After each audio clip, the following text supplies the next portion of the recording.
Is it worth the lion's while to terrify the mouse? Carl Jung answered to Job. Greetings, mortals, and a capital day to you all. I am Simeon, and you have come seeking answers to questions, just like Job. And that makes this the Library of Gnosis. Welcome, seekers! Jung's answer to Job is a paradigm-shifting psychological analysis. His core interpretation and claim is that Job is morally superior to Yahweh. Yahweh is unconscious, not all good. Jung argues the Old Testament God is a paradoxical mix of light and dark, mercy and cruelty. He is unaware of his own shadow side, the desire to destroy what he loves. Satan is God's inner doubt. The bet in heaven isn't an external test. Satan is God's own lack of self-awareness, prompting him to torment a faithful man for no reason. Job sees the truth. Job refuses false comfort. He forces God to look in a mirror, demanding, "Why are you treating me, your loyal servant, like this?" God needs a human to become conscious. Stunned by Job's moral insight, Yahweh realizes he is flawed. This crisis forces God to become human, Jesus, to suffer and reconcile with his own dark nature.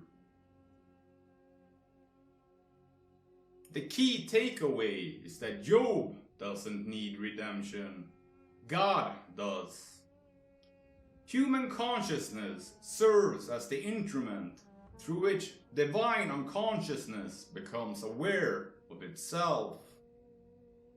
Saturn is the shadow or ego, to the Savior, the Logos. Mercury, the transcendental principle.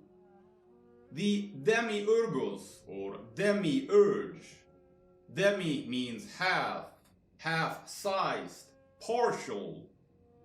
Urge, to force or drive forward or onward, impel, to entreat earnestly and often repeatedly, exhort, to advocate earnestly the doing, consideration or approval of, press for. The primordial eros that impels creation. Blind, tumultic, demanding worship while remaining unconscious of his own cruelty. Saturn devouring his children. The old god of pure natural force, untempered by self-reflection. In this frame, the ego isn't the enemy of the divine. It is the midwife. Ha-Satan, the opposer, is the one who blocks, questions, tests, and says no, which is precisely what forces the undifferentiated divine potential to crystallize into an actual person. In Lurianic Kabbalah, creation begins with Tzimtzum. God contracts himself to make empty space. The act of withdrawal is the first satanic move within God, a refusal to be everywhere, a self-negation that allows an other to exist. The ego of the human being then becomes the microcosmic continuation of that primal opposition. When you say, "I am," you are implicitly opposing the undifferentiated all. That's Ha-Satan at work. Not evil, but distinction. The Zohar is explicit. The Yetzer Hara, evil inclination, is called very good. God saw all that he had made, and it was very good. And there was evening, and there was morning, the sixth day. Genesis 1:31. Because without it, no one would build a house, marry, or engage in the world. The ego as opposer is the engine of particular existence. If God is the pleroma, the fullness of all potential, light and dark, conscious and unconscious, then he is not a being, but the ground of being. To become a being, to be born, he requires an adversary. An infant is born against the mother's body, pushing into air, crying its separation. That cry is Ha-Satan's voice. So Job's cry, "Why are you doing this to me?" is not just a moral protest. It is the ego standing firm as other, refusing to be swallowed by divine whim. That refusal localizes God. It forces Yahweh to hear a voice that is not his own echo. And in that moment of genuine dialogue, even antagonistic dialogue, the diffuse, unconscious deity begins to coalesce into something with a face, a memory, a regret. Christ as the Son is then not a separate person, but the name for that born aspect of God, the part of divinity that now knows itself through having been opposed. Most religions say the ego is the problem, surrender the ego to God. Jung's answer is that the ego is the solution for God. Without a steadfast, opposing I that refuses to dissolve into the oceanic divine, God remains a dream, powerful, cruel, lovely, but unreal. The ego is the anvil against which God strikes himself into shape. God is being born. Labor is history. The placenta is the old unconscious law. Saturn, the demiurge. The contractions are every genuine human no spoken to heaven. And the newborn? That's the Christos, not as a historical figure, but as an ongoing event. The emergence of a divine self that can finally say I without crushing the world. Ha-Satan, the opposer, is not the villain in that story. He's the obstetrician. If I put it like this, if you could do no wrong, if you had to choose good, then you would just be a puppet of God. You would not have been born for real. The umbilical cord would not have been cut. But, by contrast, you emerge, as do all things. I often use the example of white light through a prism. Just pure white light itself is blinding. You must have the separation and contrast, definition that allows for structure to take form. Saturn is the soul of your soul, as in what you stand on, and Mercury is your head, what you decide with. Likewise, what allows you to ascend. The soul is what you stand on, what grounds you, what bears weight. The soul is what must bear that weight without breaking. Saturn is the density, the limitation, the you must die, and you must be born as this shape, not any other. The ringed planet is the boundary where everything slows down, condenses, and takes on mass. Without Saturn, Mercury just scatters. A nervous system with no skeleton, a head floating off the body. Mercury as the head, the quick, the cunning, the interpreter. But a head without a soul. That's the Gnostic mistake. Fleeing the body, the earth, the demiurge's density.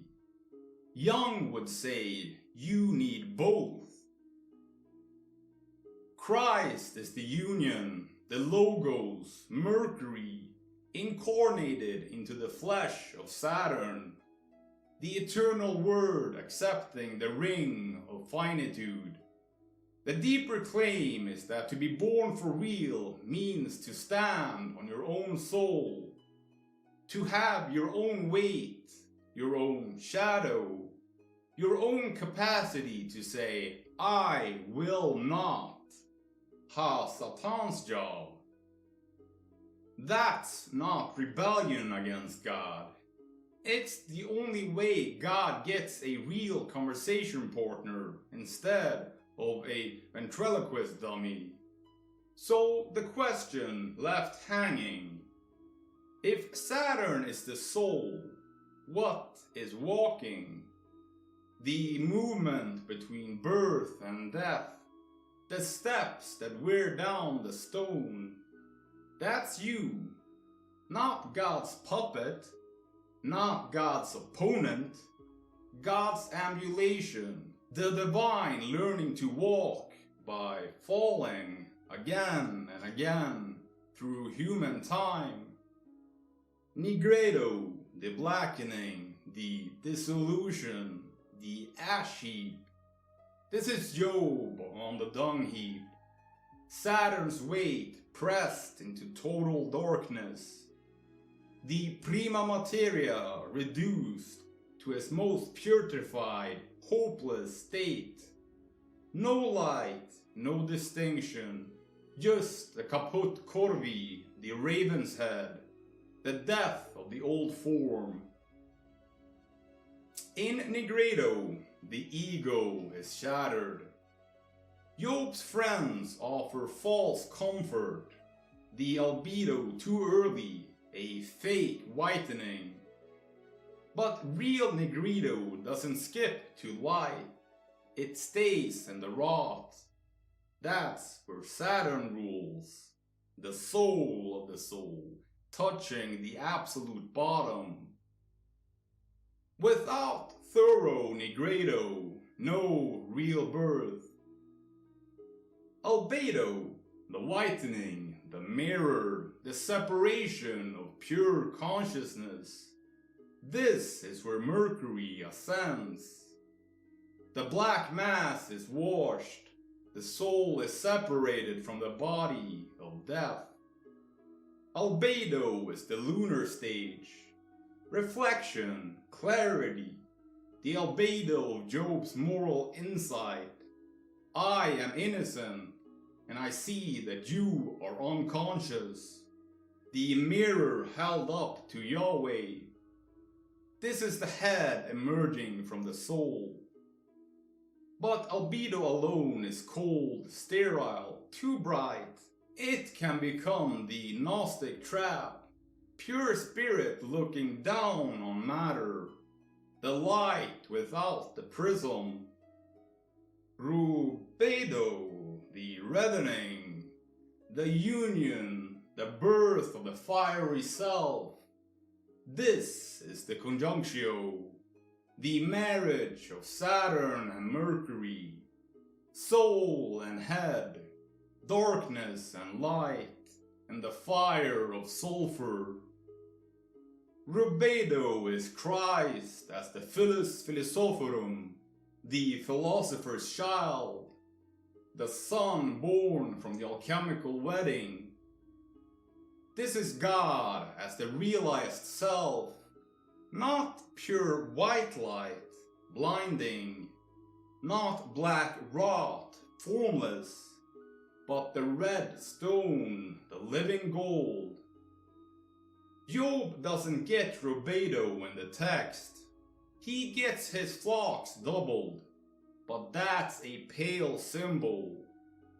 The real Rubedo is Yahweh becoming Job on the cross. My God, why have you forsaken me?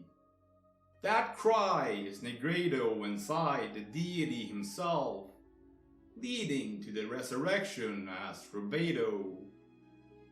White light enters the prism, Negredo, the breaking.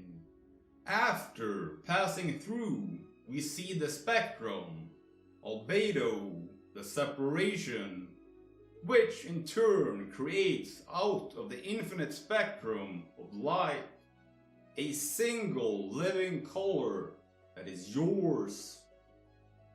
Rubedo, the self, born for real. The umbilical cord is cut in Negredo. The head lifts in albedo. The heart beats in Rubedo. That's the Hermetic art. Hermes Trismegistus, or thrice greatest, is called so because he rules the three realms, above, below, and between. Because he holds the three colors, black, white, red. Because he is salt, sulfur, and mercury all at once, yet none exclusively. Master of truth as well as lies. That's the part most forget. A God who can only tell truth is a tyrant. No distinction, no test, no genuine choice. A God who can only lie is a demon. No ground, no faith, no relation. But Hermes? He guides souls with a crooked staff. He steals and returns. His Caduceus entwines opposites. The lie is not the enemy of truth. It is truth's shadow, the necessary possibility that makes a free yes meaningful. In the alchemical vessel, you cannot get Rubedo without passing through the trickster stage. The mercury sublimes, it seems to vanish, to lie about its location. The Negredo deceives you into thinking all is lost. The albedo can trick you into thinking you've arrived.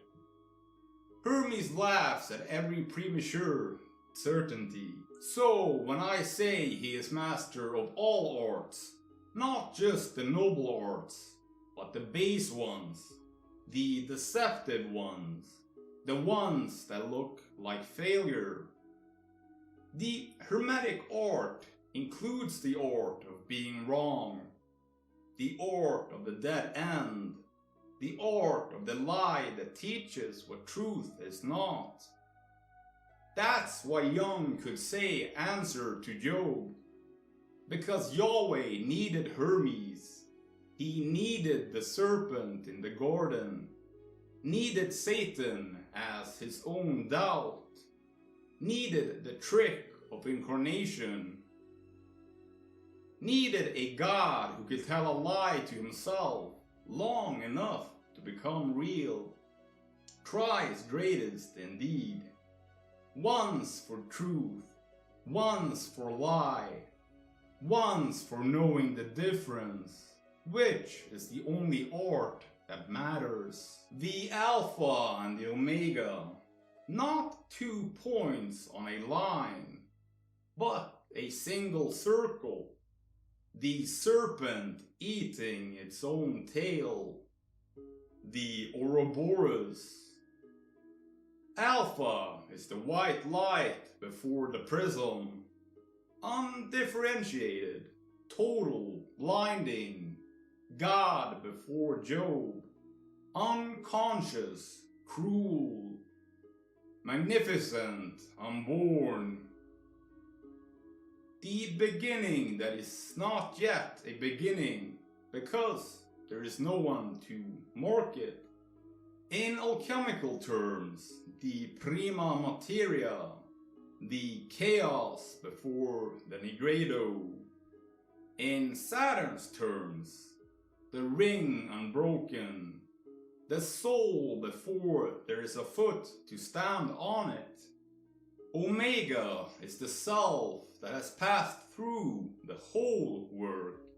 Nigredo, albedo, rubedo, the prism broken open, the spectrum recombined, not into white light, but into gold, the living stone, God after Job, conscious, wounded, particular, born, the end that is not an ending, but a ripe fruit ready to seed a new beginning.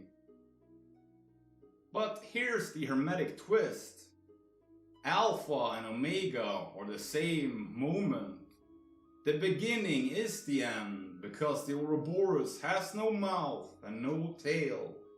Only the eternal act of eating itself to renew itself. That means that you will find Yahweh at the beginning and Yahweh at the end, but transformed. The umbilical cord cut is the cord reattached as a golden chain, Hermes Caduceus.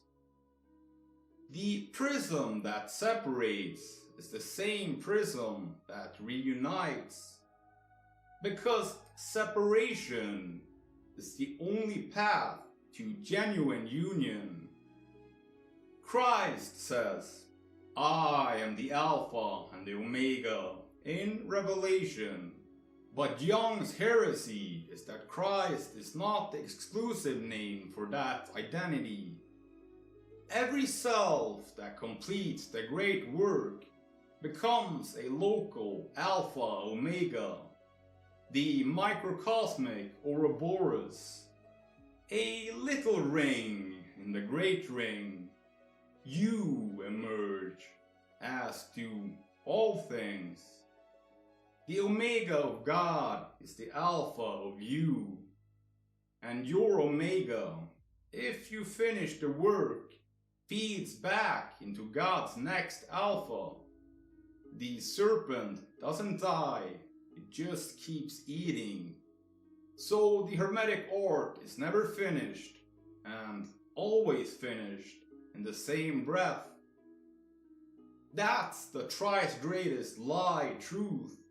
That's the Alpha and the Omega, the beginning and the end, the same point. The ring of Saturn is not a solid band, but a field of debris, frozen shores, broken moons held in perfect tension by gravity. A ring made of what could not cohere, the soul of the soul, the limit that defines by excluding, the boundary that hurts because it holds.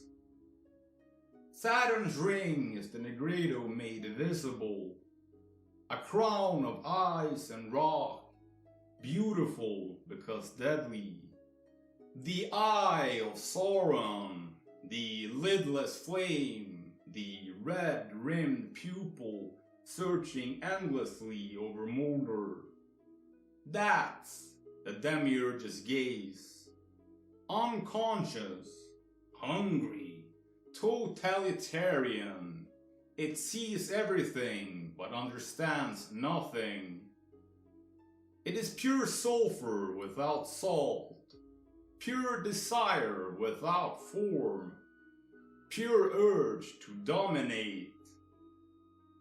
Sauron's eye is Yahweh before Job, the God who cannot bear to be seen, who only demands worship because he has no self to rest in.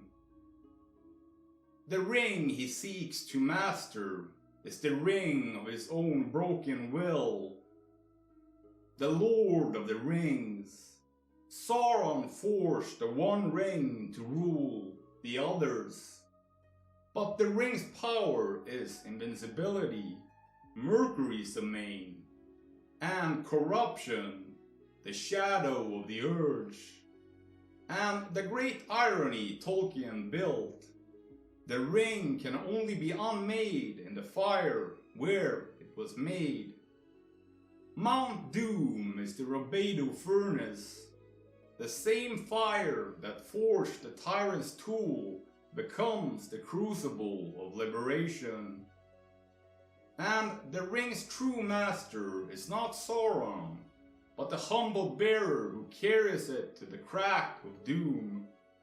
Frodo as Job, the small, faithful, suffering human who completes the work the dark god cannot. So, your triplet collapses into one symbol, the ring itself. Saturn's ring is the self's boundary. The eye is the self's desperate search for itself. The Lord is the self that would enslave all other selves. But the hermetic secret is that the ring must be broken to be finished. Not annihilated, but cracked open like the philosopher's egg. So what hatches is not Sauron's slave, but the Robedo child, the eye of Sauron after the ring falls, becomes what? A pupil without an iris. Jung used a circle with a dot in the center to represent the self. It is the wound that finally sees itself as wounded. That is Yahweh after Job, the cruel, lidless flame learning to blink, learning to look away, learning to let the ring be a ring and not a chain. Infans solaris lunaris, the rebis, from the Latin res bina, meaning dual or double matter. It is the image of wholeness that can only come from the union of opposites. The suffering of Job, Saturn, the black earth, and the insight of his challenge, Mercury, the reflective light. It is God and Job fully realized as one. Theosis. When Jesus spoke with the devil, he was compelled by the Spirit to fast in the wilderness, which he did for 40 days on extreme feet. It was not a stunt. It was a deliberate induction of vulnerability. Without food, the ego thins. Hallucinations creep in. The devil, call him the ego's shadow, the personification of temptation, appears with offers of control, spectacle, and worldly power. Jesus does not destroy the devil. He refuses to engage on the devil's terms. He stays grounded in Scripture, in stillness, in the will of the Father. He comes out of the desert, not broken, but sovereign. Job is no more than the outward occasion for an inward process of dialectic in God. His thunderings at Job so completely miss the point that one cannot help but see how much he is occupied with himself. The tremendous emphasis he lays on his omnipotence and greatness makes no sense in relation to Job, who certainly needs no more convincing, but only becomes unintelligible when aimed at a listener who doubts it. C.G. Jung answered to Job. And now, as we near the Nigredo, if you made it this far, then please write, I am, so I know you did. I want to thank you all for watching. I hope you enjoyed it and learned something new. If you want to support me and my work, then feel free to send me a super chat on YouTube, become a channel member, or sign up for Patreon, where you get access to early releases of my videos, which include scripts containing my sources. Thank you all for watching, and I will see you, yes, specifically you, I will see you in the next one. Fare thee well and Godspeed, mortals.